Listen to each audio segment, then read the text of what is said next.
Citoyennes, citoyens, chers amis et chers camarades, bonjour à toutes et tous et bienvenue pour cette 16e revue de presse du pôle de Renaissance communiste en France.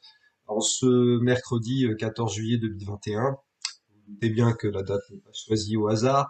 Je précise d'avance que pour des raisons personnelles, les conditions techniques habituelles ne peuvent être réunies, donc la vidéo est réalisée dans des conditions techniques un petit peu moins propices à une bonne lecture. Veuillez d'avance nous en excuser. En tout cas, elle était indispensable, non seulement parce que c'est le 14 juillet, bien entendu, mais d'autant plus lorsque l'on voit que souvent l'été qui est présenté comme, faussement d'ailleurs, qui est présenté comme une période en tout cas un petit peu d'accalmie, de mise en plat, est en réalité en train de déguiser plus que jamais la polarisation sociale, politique, économique, enfin à tout point de vue dont nous ne cessons de parler depuis des années. Et ce, aussi bien en France, nous allons revenir bien entendu sur notamment le discours d'Emmanuel Macron, mais pas seulement d'ailleurs, qu'au niveau international. Et en réalité, la polarisation s'effectue de plus en plus entre d'une part cette fascisation, on l'a déjà dit, on le répète, qui est galopante, qui traduit aussi une certaine grande peur, puisque nous sommes sur le vocabulaire de la Révolution, nous pouvons parler de la grande peur, et puis d'autre part la crainte de l'insurrection qui monte progressivement. Alors, pour commencer, partons d'abord au niveau international, puisqu'il y a des évolutions très importantes en termes de fascisation et de volonté avec de la part du bloc bourgeois, de ce qu'on peut appeler le bloc bourgeois, d'en finir avec le socialisme ou les forces socialistes. Deux pays attirent particulièrement l'attention suscitent particulièrement l'attention depuis quelques jours. D'abord Cuba, bien entendu. Il faut signaler à ce sujet l'article absolument inacceptable qui a été publié dans l'Humanité, et nous pouvons interpeller de ce point de vue Patrick Yarrick et puis même d'ailleurs la direction du PCF au sujet de cet article qui, dans le fond, éprouve une certaine sympathie pour les révoltés de Cuba qui, n'en doutons pas, sont en réalité clairement téléguidés depuis Miami, entre autres, pour renverser le régime castriste. Hein, on s'en doute parfaitement, pour renverser Cuba socialiste. À ce sujet, il faut également signaler que téléguidé depuis Miami, c'est exactement ce qui est arrivé également au président haïtien qui a été assassiné il y a quelques jours. Et on sait désormais que parmi les personnes qui ont été arrêtées, se trouve celui qui est présenté comme le cerveau politique qui était désigné dans le fond pour succéder progressivement au président haïtien qui a été sauvagement et lâchement assassiné. À noter d'ailleurs que les États-Unis s'immiscent déjà pour désigner le futur président par intérim sans tenir compte de la souveraineté du peuple haïtien. Et cela fait partie des pratiques de l'impérialisme états-unien, que ce soit à Haïti ou que ce soit à Cuba. À ce sujet, nous ne pouvons d'ailleurs que réaffirmer notre solidarité totale, pleine et entière avec le peuple cubain, le peuple haïtien, bien entendu aussi avec les camarades cubains et haïtiens. Et d'ores et déjà, nous sommes en contact, bien entendu, avec l'ambassade de Cuba, comme nous l'avons été depuis plusieurs années, pour participer aux divers rassemblements en faveur de Cuba, justement pour défendre Cuba socialiste. Parce que rappelons plus que jamais que défendre Cuba socialiste, c'est également nous défendre nous-mêmes contre la fascisation qui vient et qui frappe l'Europe et qui non seulement frappe la France, mais aussi les pays voisins comme l'Allemagne. Et cette information est passée beaucoup plus inaperçue, mais est pourtant capitale, puisque figurez-vous que le DKP, le Parti communiste allemand, va être interdit de participer aux élections législatives qui ont lieu le 26 septembre prochain en Allemagne. Et pire que ça, le DKP est en voie de délégalisation, c'est-à-dire que le gouvernement Merkel a décidé de finalement interdire le Parti communiste allemand. Ça rappelle d'ailleurs une autre période, hein, dans les années 30, lorsque le Parti communiste, le KPD, fut interdit et Ernst Thälmann jeté à Dachau avant de mourir sous le joug nazi, bien entendu. De ce point de vue aussi, nous réaffirmons notre pleine et totale solidarité envers nos camarades allemands, en rappelant que si cette délégalisation est rendue possible, c'est parce que, nous ne cesserons jamais de le répéter, le 19 septembre 2019, le Parlement européen a adopté une résolution qui considère que le communisme équivaut au nazisme. Et rappelons que les pseudo-socialistes, les pseudo-écologistes et tout ce qui gravite autour, je ne parle même pas du Rassemblement national, des macronistes, des faux républicains qui évidemment ne pouvaient qu'approuver ce genre de résolution, mais rappelons que les faux socialistes, les faux écologistes et tout ce qui gravite autour, donc, ont approuvé cette résolution. Et je le rappelle d'autant plus que malheureusement, nous allons revenir sur la situation en France, notamment le PCF continue de flirtouiller, de flirter avec ces forces qui ne sont pas de gauche, mais des forces de droite réactionnaires et anticommunistes. Alors, nous rappelons ces éléments importants parce que là encore, nous adressons de la pleine et totale solidarité avec nos voeux de pleine et totale solidarité avec nos camarades allemands. Inutile de dire que nous mobiliserons pour un large rassemblement, probablement d'ailleurs le 26 septembre, pour manifester notre soutien, notre solidarité et notre combat plus que jamais contre la fascisation qui a lieu, qui est galopante désormais en Europe, on le savait depuis un moment, et puis bien sûr en France. Et là, nous sommes obligés de faire le lien avec la situation à la suite du discours d'Emmanuel Macron qui a beaucoup heurté. A raison, d'ailleurs, ce discours a beaucoup heurté parce que, d'une part, si vous remarquez bien, bien entendu, les débats ont beaucoup porté notamment sur cette question d'obligation vaccinale, sur laquelle nous allons revenir. Mais en réalité, quel était l'objectif d'Emmanuel Macron? C'était d'une part de jeter les Français les uns contre les autres, entre les vaccinés et les non vaccinés. C'est réussi de ce point de vue, puisque l'on peut voir en particulier sur les réseaux de moins en moins sociaux et de plus en plus antisociaux, que se multiplient les invectives, les noms d'oiseaux, les insultes, entre citoyens et travailleurs qui pourtant ont le même ennemi, dans le fond. Le même ennemi qui est-ce? Mais c'est Macron, bien entendu. Ce sont aussi tous les eurogouvernements qui se sont succédés depuis des décennies et qui ont détruit de manière méthodique la souveraineté nationale et populaire. À ce sujet, il est assez savoureux de voir Emmanuel Macron, d'ailleurs, se faire le chantre de la souveraineté nationale et européenne. Il précise toujours et européenne. Alors on lui rappellera quand même, puisque nous sommes le 14 juillet, que est issu, notamment découle du 14 juillet de la révolution, donc avec la prise de la Bastille, découle la Déclaration des droits de l'homme et du citoyen du 26 août 1789, qui réaffirme ceci dans son article 3. Le principe de toute souveraineté réside essentiellement dans la nation. Et accessoirement, il est ajouté par la suite que personne ne peut s'emparer ou ne peut décider à la place du peuple. Bon, en gros, ce que fait Emmanuel Macron, qui en fait démontre au passage que la France n'est plus une démocratie, non pas depuis le 12 juillet, depuis ce 12 juillet, parce que on a pu voir ce genre de commentaires. En réalité, ça fait des années, si ce n'est plus. D'abord, si ce n'est plus, si ce n'est depuis des décennies. D'abord, il faut quand même rappeler que la trahison ne date pas d'aujourd'hui. Elle date au moins de février 2008, lorsque les parlementaires, y compris d'ailleurs des socialistes, avaient approuvé le traité de Lisbonne, qui reprenait le traité établissant une constitution pour l'Europe, qui allait rejeter massivement les Français, et notamment les ouvriers à 80%, le 29 mai 2005, par référendum. Donc, si vous voulez, à partir de là, qu'on ne parle plus de démocratie en France, cette question ne se pose même plus. D'ailleurs, tout est réglé, si vous voulez, pour assurer la domination de l'ordre capitaliste, européiste et atlantiste, car si ce n'est pas Macron qui l'assurera, on verra ce qui se passera l'année prochaine, il y a déjà un candidat tout désigné qui ne cesse d'être remonté en épingle dans les médias.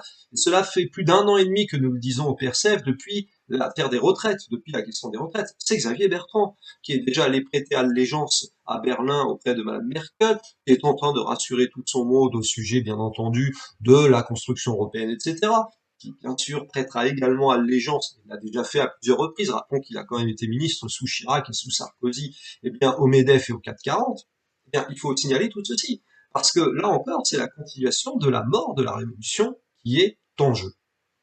Alors, nous signalons ces éléments importants parce que effectivement, Emmanuel Macron a annoncé quoi? La destruction des conquêtes sociales et démocratiques, la contre-réforme de l'assurance chômage, avec quand même une phrase qui en dit très long, si vous avez bien écouté, à savoir qu'il n'est pas normal en France que l'on gagne plus quand on ne travaille pas que lorsque finalement on n'a pas de travail. Vous remarquerez qu'Emmanuel Macron n'a jamais parlé d'augmenter les salaires, et pour cause, il sait très bien que ce n'est pas possible, et ce n'est pas possible dans un cadre très défini qui est celui d'une part du capitalisme et d'autre part du capitalisme avec la construction européenne, dont il ne sert à rien de réclamer la réorientation, puisque de toute façon, le principe d'une économie avec une totale liberté de circulation des capitaux, des marchandises, des services et des hommes interdit d'espérer la moindre augmentation de salaire, mais pousse plus que jamais à ce qu'on appelle le dumping fiscal, social, en fait à l'exploitation et à l'écrasement des travailleurs et des droits des citoyens.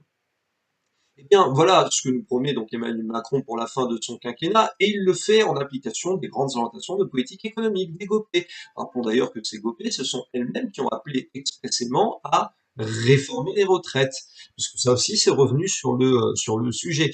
Vous remarquerez d'ailleurs que le sujet n'a jamais été abandonné, comme le proclamaient certains abrutis de journaleux. La réalité, c'est que tout simplement, la contre-réforme a été suspendue mais suspendu pour être mieux appliqué par la suite.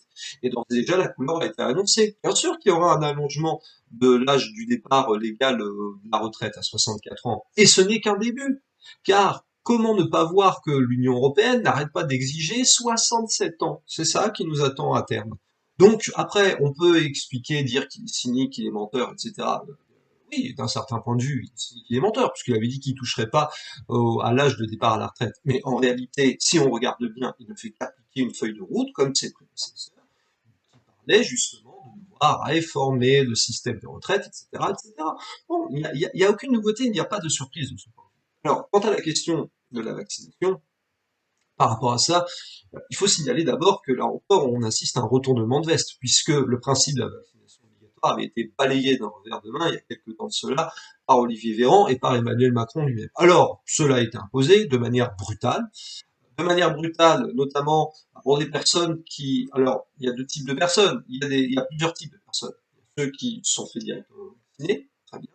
Il y a ceux qui hésitent pour diverses raisons, et notamment, on peut comprendre, le fait que le contrôle sur ces vaccins est assuré non pas de manière souveraine, comme le proclame Emmanuel Macron, mais par des grands groupes capitalistes, Pfizer, Moderna, dont on peut douter de la volonté de soigner véritablement les populations. Et puis, il y a aussi tout ce qui est anti-vaccin, on va dire. Par rapport à cela, nous, notre position au PRCF est très claire, c'est que nous estimons que nous avons affaire à une pandémie qui a déjà causé quand même plus de 4 millions de morts dans le monde, que cette pandémie a touché durement la France, qu'elle a révélé la réalité des structures hospitalières, sanitaires, pharmaceutiques, industrielles de notre pays, à savoir en état de délabrement complet, de désintégration complet. D'ailleurs, il est assez scandaleux désormais de désigner les soignants à la vindicte, ainsi que les non-vaccinés au demeurant, alors que ceux-ci étaient les héros il y a un an et étaient appelés à se sacrifier sans qu'il y ait eu d'ailleurs depuis la moindre amélioration de leurs conditions de travail, de leurs conditions salariales également. L'annonce d'augmentation de 183 € par an n'est que du vent en réalité et ne concerne certainement pas tous les soignants au demeurant. Donc, en fait, nous assistons à cette volonté de mettre en place une vaccination obligatoire, mais qui échappe totalement au contrôle démocratique. En revanche, je tiens à dire aussi une chose concernant ceux qui s'offusquent et qui peuvent s'offusquer, hein, cela est tout à fait légitime, envers ces mesures qui traduisent plus que jamais le visage autoritaire et liberticide du gouvernement. Établir des comparaisons avec notamment le port de l'étoile jaune pendant la Seconde Guerre mondiale, cette fois c'est le prof d'histoire qui le dit, le moins qu'on puisse dire c'est au mieux disons déplacé, et au pire je préfère ne rien dire. Parce que non, nous n'en sommes pas là quand même, il faut pas exagérer, et surtout, désolé, mais jusqu'à preuve du contraire, l'œuvre d'extermination des Juifs, elle a été plus savamment, patiemment planifiée historiquement. Je ne vais pas faire rentrer ici dans les leçons d'histoire, mais établir une telle comparaison est fort malvenue, à minima, je le répète, même si par contre nous comprenons parfaitement qu'il puisse avoir un choc par rapport à ce qui a été annoncé par Emmanuel Macron. Au demeurant, nous, sur le principe de la vaccination, nous ne sommes pas contre la vaccination, bien au contraire, mais à condition que cette vaccination, elle soit d'abord profitable pour les peuples et sous leur contrôle démocratique. À ce sujet, il faut quand même signaler que l'île de Cuba a vacciné sa population cuba socialiste avec un vaccin traditionnel et qui, de surcroît, démontre son efficacité, à tel point d'ailleurs que déjà la Martinique ou la Guadeloupe avaient fait appel aux médecins cubains et aux vaccins cubains pour pouvoir lutter contre le coronavirus. Donc, évitons de tomber dans ce piège catastrophique qui tendrait à stigmatiser les vaccinés et surtout les non-vaccinés au demeurant. Bien entendu, maintenant nous nous retrouvons dans une situation très inconfortable avec cette question du pass sanitaire imposé de manière brutale. Mais là n'est pas l'essentiel. L'essentiel, c'est que si nous voulons véritablement reconquérir la souveraineté démocratique, nationale et populaire, il faut en finir avec tous les instruments, et c'est ça dans le fond la question de la vaccination également, tous les instruments de soumission, que sont d'abord les forces du capital, les grandes multinationales, qu'est également l'ordre européiste, l'ordre atlantiste. Tous ces éléments-là, ce sont les éléments qu'il faut culbuter et qu'il faut culbuter en se débarrassant de toutes celles et tous ceux qui soutiennent cet ordre-là, y compris, alors bien entendu le Rassemblement national, parce que le Rassemblement national est un parti d'ordre établi, mais également bien sûr la Macronie, les faux républicains, et puis tout ce qui constitue les eurogauches. Et à ce sujet, il faut quand même signaler que notamment le Parti socialiste et Europe Écologie Les Verts sont tout sauf des amis du peuple. Je fais référence ici, bien sûr, au fameux journal L'Ami du peuple de Jean-Paul Marat. Ce sont même des Girondins, des girondinistes, disons-le clairement, et on sait très bien le sort qui fut réservé aux Girondins de la part des sans-culottes. Eh bien, pourquoi dis-je ceci? Tout simplement parce que, une nouvelle fois, eh bien, ces Girondins ont démontré le peu d'attachement qu'ils avaient vis-à-vis des travailleurs. Par exemple, à la mairie de Paris, où Anne Hidalgo a décidé tout à coup d'augmenter, oui, je dis bien d'augmenter, la durée de travail des agents, donc des travailleurs de l'hôtel de ville à Paris. Alors, à ce sujet a eu lieu donc au niveau des personnels. La majorité, ce qu'il faut signaler, c'est que la majorité a approuvé. La majorité, Europe Écologie Les Verts, et que Yann Brossat, le Parti communiste, se sont abstenus sur l'augmentation du temps de travail des personnels en arguant du fait que c'est une obligation nationale, etc. Certainement pas en se battant pour défendre les intérêts des travailleurs donc de la mairie de Paris. Et voilà que Madame Hidalgo, qui se présente comme la solution pour le Parti socialiste, donc en profite pour imposer une augmentation du temps de travail et ainsi détruire encore un peu plus les quelques rares conquêtes sociales qui restent encore pour les travailleurs en place. Europe Écologie Les Verts brille également dans d'autres affaires, comme par exemple cette demande de la part d'une élue de Malakoff de débaptiser le nom de l'avenue Henri Barbusse. Et oui, débaptisons le nom de l'avenue Henri Barbusse, autrement dit, donnons davantage de poids à la contre-révolution, à la collaboration, hein, notamment contre les résistants, dont par exemple ce qui fut Henri Barbusse. Eh bien, je crois que si on ajoute à cela le fait qu'Esther Benbassa, si vous avez pu voir, est poursuivie, en tout cas est poursuivie, en tout cas est accusée plus précisément de harcèlement vis-à-vis de ses proches collaborateurs en termes de travail parlementaire, je crois que nous avons la réalité du visage de cette fausse gauche, de cette gauche eurocompatible. Une gauche qui en fait exploite, qui n'hésite pas à augmenter davantage le temps de travail de ses agents, qui n'hésite pas à exploiter les agents parlementaires, etc. Et ce qui est dommageable, c'est de constater que le PCF, et notamment Yann Brossat qui s'abstient sur la décision de Madame Hidalgo, continue de flirter avec ces forces-là qui, répétons-le, ne sont pas de gauche, mais sont bel et bien de droite. La grande explication va arriver tôt ou tard. Elle arrivera. Parce qu'une telle situation, une telle polarisation sur des bases qui sont très clairement établies en faveur d'une part de soit la défense de la souveraineté nationale et populaire, soit la soumission et l'exploitation totale, eh bien, ce grand affrontement va arriver. Il va arriver parce que la colère, la tempête sociale politique est en train de monter de manière considérable dans le pays. Et elle augmente d'autant plus de manière considérable que les affaires, l'affairisme, la corruption, le népotisme se poursuivent. Et nous allons terminer en précisant quand même que les 500 premières fortunes de France ont vu leur patrimoine augmenter de 30% pendant l'année 2020. Il paraît que c'était la crise. Nous l'avons toujours dit qu'une crise du capitalisme n'est pas une crise pour les capitalistes. C'est une crise pour les travailleurs qui voient dès lors leur salaire comprimé, leur travail démantelé, leur conquête arasée et tout ce que vous voulez. Et puis, puisque nous avons affaire à des élites, d'ailleurs des corrompus, des despotes, il faut aussi signaler ce qui est en réalité un futur scandale d'État qui va bientôt éclater, à savoir que dans l'affaire Lafarge, si vous vous souvenez, le groupe Lafarge qui en réalité vient continuer ses activités économiques pendant la guerre en Syrie, alors que Daesh était en train d'attaquer et de mener la guerre au gouvernement de Bachar el-Assad, eh bien nous apprenons que une note de la Direction générale de la sécurité extérieure révèle que l'État français était informé des versements d'argent que Lafarge opérait vis-à-vis de Daesh. Nous partons donc vers un véritable scandale d'État. Ceci date d'ailleurs d'août 2014. L'État français qui était à l'époque, c'était les socialistes au pouvoir, hein, c'était les socialistes avec François Hollande, avec Manuel Valls, avec Emmanuel Macron, qui, ne l'oublions pas, est devenu ministre de l'économie à l'été 2014. Eh bien, il faut quand même rappeler tout ceci parce que, plus que jamais, ne nous étonnons pas que la colère populaire, que la défiance absolue vis-à-vis de tous les partis établis est en train de monter de manière considérable. Parfois sur des bases malheureusement trop irrationnelles, mais la plupart du temps, la colère du peuple, elle est saine. Elle est saine et elle est indispensable pour en finir avec toutes ces élites euro-atlantistes complètement corrompues, et c'est pourquoi, plus que jamais, nous vous encourageons à rejoindre la campagne pour l'alternative rouge tricolore que nous menons. L'alternative rouge tricolore qui allie quoi finalement? Eh bien le drapeau tricolore de la Révolution de 1793 et avec, n'oublions jamais, la devise de la République, unité et indivisibilité de la République, liberté, égalité, fraternité ou la mort. Et puis, le drapeau rouge, celui de l'internationalisme et du prolétariat en révolution.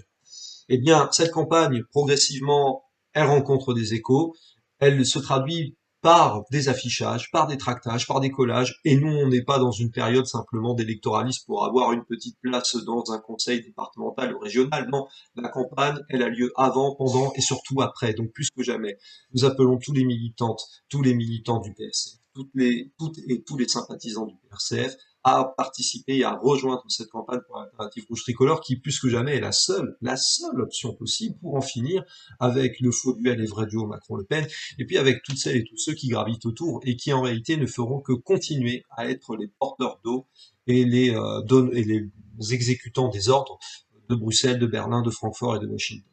Voilà, c'est tout pour cette 16e revue de presse. Il y en aura une prochainement également. Bien entendu, avec l'été, la situation est un petit peu plus difficile pour des raisons techniques, comme nous vous l'avons dit. Mais en tout cas, plus que jamais, le combat continue, camarades. Et comme le disaient si bien déjà nos camarades cubains, Fidel et Guevara, la patrie ou la mort, le socialisme ou mourir, nous vaincrons. Proclama que cuenta con la comprensión y el apoyo de todos los pueblos del mundo y especialmente del campo socialista encabezado por la Unión Soviética. Esa proclama es patria o muerte.